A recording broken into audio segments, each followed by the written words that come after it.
আমরা যারা চাকরি করি, কেউ সরকারি চাকরি করি, কেউ বেসরকারি চাকরি করি।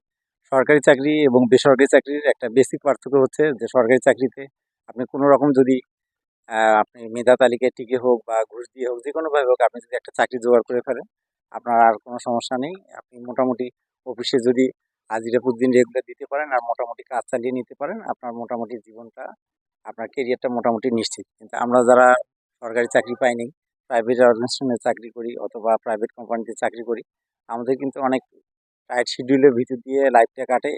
নির্দিষ্ট টাইমে অফিসে পৌঁছানো, ৩ দিন না গেলে ১ দিন, ৩ দিন ঠিক টাইমে না পৌঁছলে ১ দিনের বেতন কাটা। প্লাস অফিসের কোনো কাজে যদি ডিসপুটেড পাওয়া যায়, কোনো ধরনের ভুল ত্রুটি হলে চাকরিটা কিন্তু খুব সহজেই চলে যায়। তো এটার চাইতেও সবচেয়ে বড় চিন্তা হচ্ছে যে প্রাইভেট অর্গানাইজেশনে আপনি কোন কোম্পানিতে কতদিন থাকবেন, কোন কোম্পানি থেকে থাকলে আরেক কোম্পানিতে আপনি সুইচ করলে আপনার জবে স্যালারি বাড়বে।